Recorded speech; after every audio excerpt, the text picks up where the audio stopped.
ધોરણ 12 કોમર્સ વિષય એકાઉન્ટ પ્રકરણ 4 નાણાકીય પત્રકોનું વિશ્લેષણ.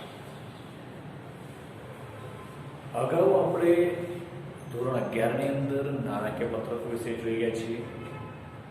ધોરણ 12 ની અંદર આપણે ભાગીદારી પેઢીના વાર્ષિક હિસાબો અને કંપનીના વાર્ષિક હિસાબો જોઈ ગયા છીએ.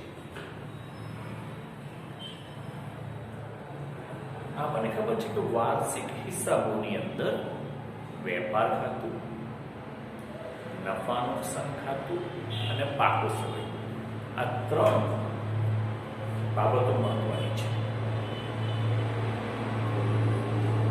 અહીં આગળ વેપાર ખાતા પરથી આપણને કાચો નફો,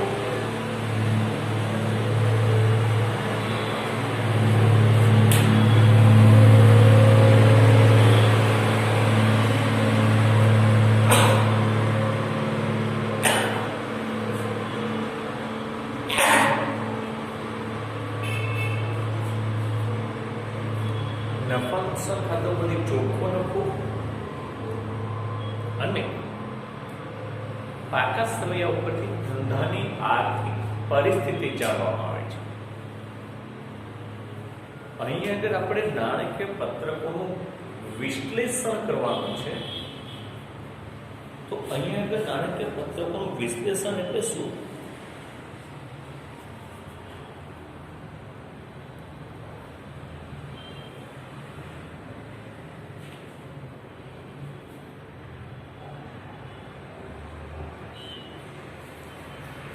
નાણાકીય પત્રકોનું વિશ્લેષણ એટલે કે પત્રકો દ્વારા ધંધાની નફાકીય અને આર્થિક પરિસ્થિતિ દર્શાવતો અહેવાલ એટલે નાણાકીય પત્રકોનું વિશ્લેષણ.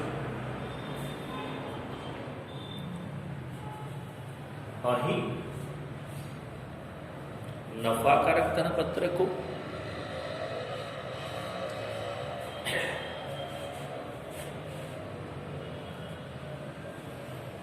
નાણાકીય પત્રકોનું વિશ્લેષણ શા માટે કરવામાં આવે છે?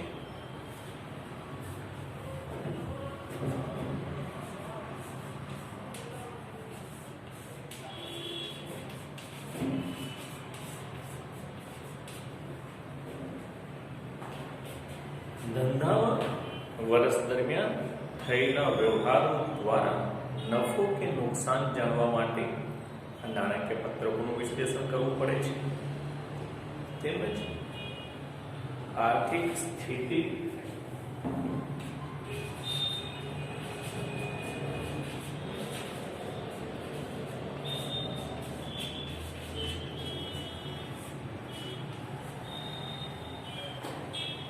ધંધાની આર્થિક સ્થિતિ જાણવા માટે આપણે પાકો સ્ત્રોત તૈયાર કરીએ છીએ.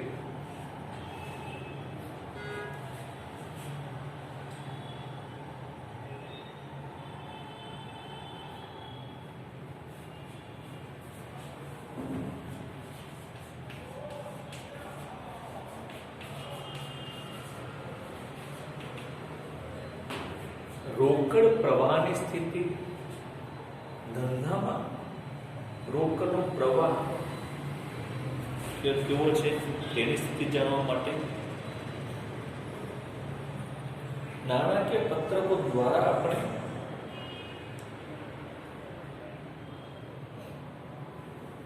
વિવિધ પક્ષકારોને જરૂરી માહિતી પૂરી પાડી શકાય છે. આંતરિક અને બાહ્ય વ્યવહારો દ્વારા ધંધાને લગતા પક્ષકારો જે છે એમને આંતરિક અને બાહ્ય વિશ્લેષણ માહિતી પ્રાપ્ત થાય છે.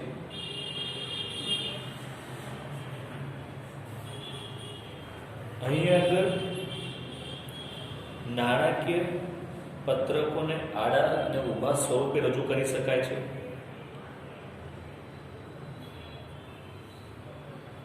આડા સ્વરૂપે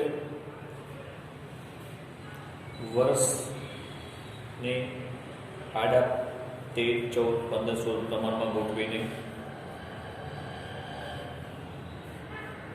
ઊભા સ્વરૂપને આવકનું પત્રક પાકું સ્વરૂપ કરવાનું પત્રક. નાણાકીય પત્રકોનું વિશ્લેષણ કરવાના બે પદ્ધતિમાંથી જે પદ્ધતિ અનુકૂળ લાગે પ્રમાણે એનું વિશ્લેષણ કરી શકાય છે.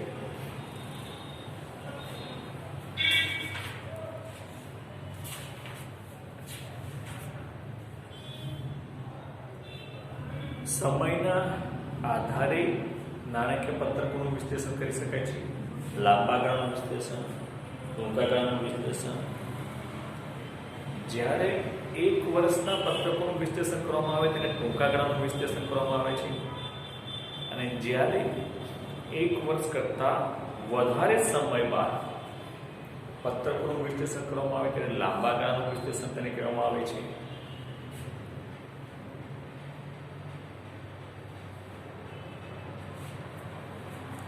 આ નાણાકીય પત્રકોના વિશ્લેષણના હેતુ કર્મચારીની ક્ષમતાનું મૂલ્યાંકન, કાર્યક્ષમતાનું મૂલ્યાંકન, સદ્ધરતાનું મૂલ્યાંકન, સંચાલકોની કાર્યક્ષમતાનું મૂલ્યાંકન, બજેટનું આયોજન, તુલનાત્મક પત્રકો, હિસાબો. આ નાણાકીય પત્રક દ્વારા કમાણીનું ક્ષમતાનું મૂલ્યાંકન જાણી શકીએ છીએ. કાર્યક્ષમતાનું પ્રમાણ જાણી શકાય છે. ધંધાની કાર્યક્ષમતા કેવી છે, સંચાલકોની કાર્યક્ષમતા કેવી છે, બજેટનું આયોજન કરી શકાય છે. વર્ષ દરમિયાન આવક અને જાવકના પત્રકો દ્વારા ધંધાનું બજેટનું આયોજન કરી શકાય છે. હિસાબો સમજવામાં સરળતા રહે તે માટે નાણાકીય પત્રકોનું વિશ્લેષણ કરવું જરૂરી છે. નાણાકીય પત્રકો દ્વારા તુલનાત્મક અભ્યાસ કરી શકાય છે. 2 વર્ષના પત્રકો દ્વારા તુલના કરી શકાય છે. અહીંયા આગળ આ નાણાકીય પત્રકોના વિશ્લેષણથી કર્મચારીઓને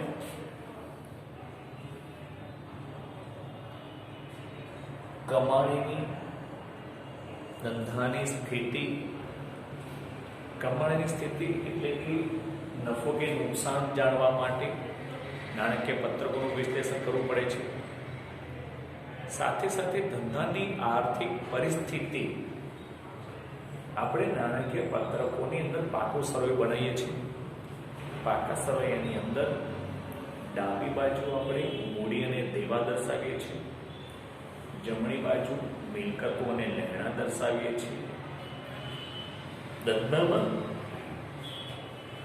કેટલી મૂડી છે, એની સામે કેટલું દેવું છે, એની જાણકારી આપણે પાકા સરવૈયા ઉપરથી પ્રાપ્ત થાય છે. મૂડી દેવાની સામે સામે એટલી જ આપણી પાસે મિલકતો પણ હોવી જોઈએ. તો ધંધાની અંદર કાયમી સ્વરૂપની મિલકતો કેટલી છે, ચાલુ મિલકતો કેટલી છે, તેની જાણકારી પ્રાપ્ત થાય છે. આની ઉપરથી આપણે નાણાકીય હિસાબી વર્ષ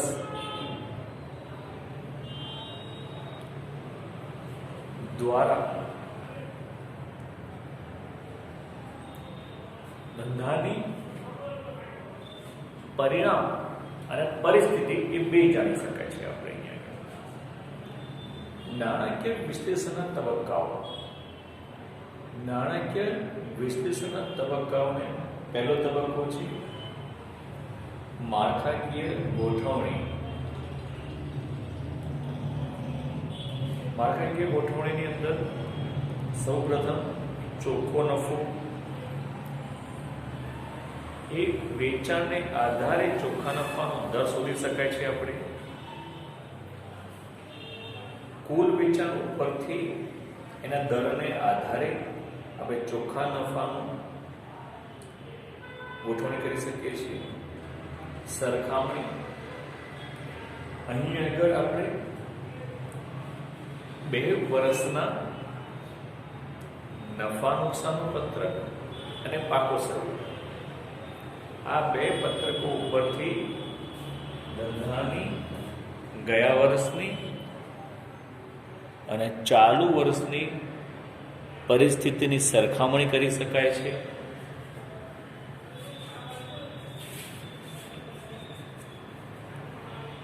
તેમજ તેની પરથી અર્થઘટન, તારવણી અને વિશ્લેષણ કરી શકાય છે. અર્થઘટન કરી શકાય છે, વિશ્લેષણ કરી શકાય છે.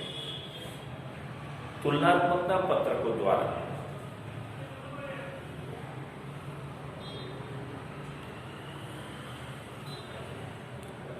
તુલનાત્મકતાના પત્રકો દ્વારા આપણે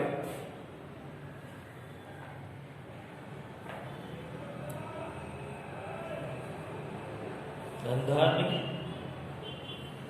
તુલના કરી શકીએ છીએ.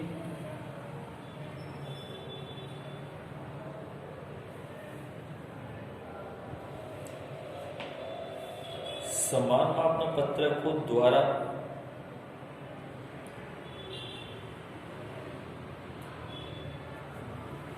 અહીં આગળ આપણે તુલનાત્મક અને સમાન માપના નાણાકીય પત્રકોના લક્ષણો જોઈએ. તુલનાત્મકતાના પત્રકો, નફા નુકસાન પત્રક,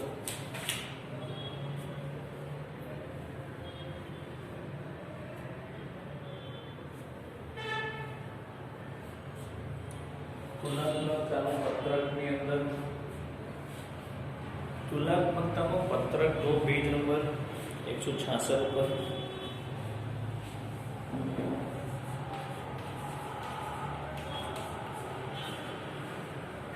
પેજ નંબર 166 ઉપરનું ફોર્મેટ જો એની ઉપરથી આપણે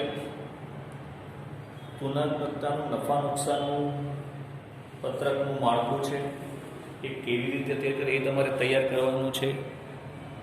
શું પાછલું વર્ષ, ચાલુ વર્ષ,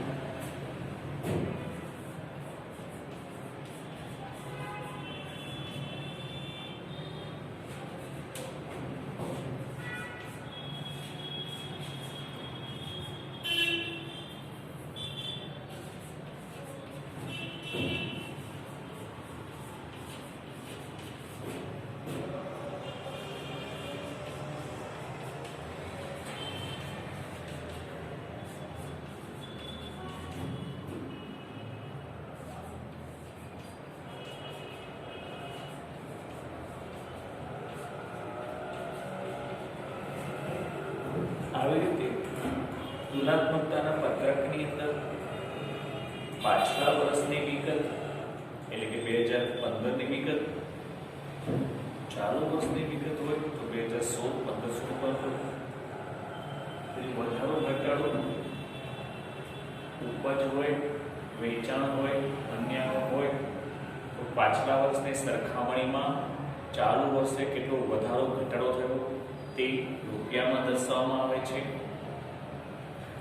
ત્યારબાદ ટકાની અંદર ટકાવારીમાં કેટલો એટલે કે પાછલા વર્ષની સરખામણીમાં ચાલુ વર્ષે કેટલા ટકા તેમાં વધારો થયો તેની ગણતરી કરવામાં આવે છે. તો આવી રીતે તુલનાત્મકતાનું પત્રક આપણે જે પેજ નંબર 166 પર આપેલું છે એ રીતે ખાસ આ તમારે તૈયાર કરવાનું છે જેથી કરીને સરળતાથી જો આ ફોર્મેટમાં તમે જશો પેજ નંબર 166 ઉપર જે તુલનાત્મક પત્રક આપેલું છે એ ફોર્મેટમાં તમે જશો તો સરળતાથી આની ગણતરી થઈ શકશે.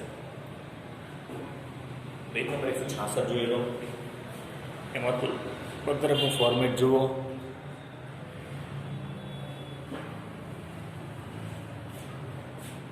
અહીંયા આગળ તુલનાત્મકતાના પત્રકની અંદર નફા નુકસાનનું પત્રક. આગળ આપણે જોઈ ગયા છીએ કંપનીના વાર્ષિક હિસાબોમાં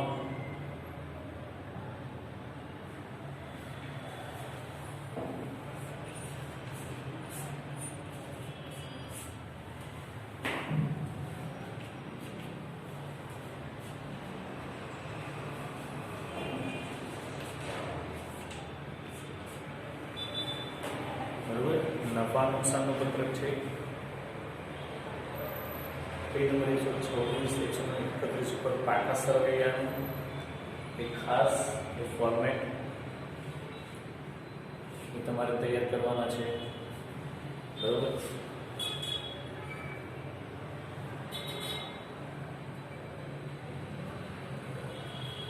આ તુલનાત્મકતાના પત્રક ઉપરથી આપણને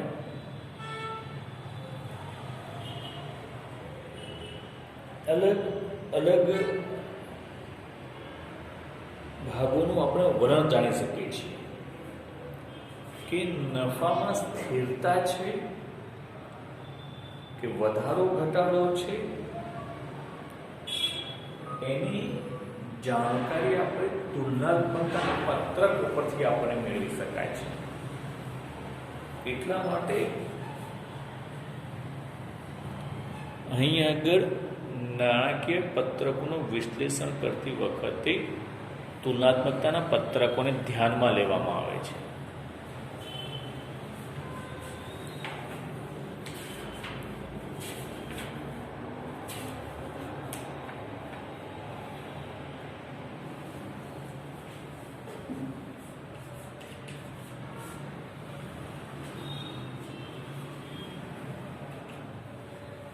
પેજ નંબર 173 ઉપર પાકા સરવૈયાનું પુનઃપ્રથમ પત્રક છે.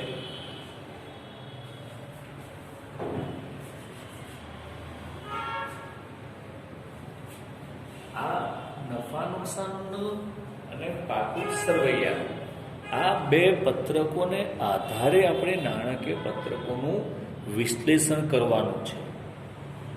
એટલે ખાસ આ પેજ નંબર 166 અને 173 નું ફોર્મેટ તૈયાર કરવું.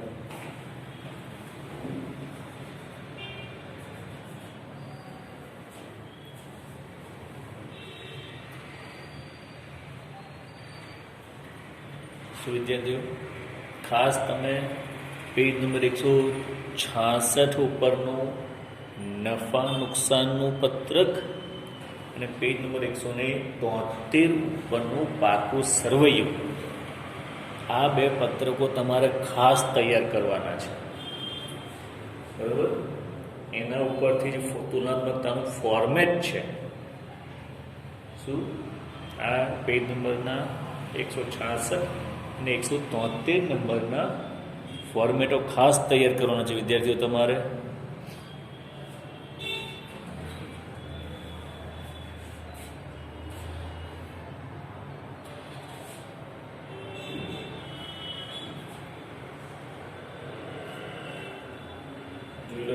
ખાસ આજે આપણે આટલું રાખીએ છીએ. અગાઉના પીરિયડની અંદર આપણે દાખલો કરીશું, આગળના પીરિયડની અંદર આપણે. તો આ ફોર્મેટ તમે તૈયાર કરી કાઢજો વિદ્યાર્થીઓ. પેજ નંબર 166 અને 173. બરાબર વિદ્યાર્થીઓ, આના ફોર્મેટ તૈયાર કરવા આજનો હોમવર્ક.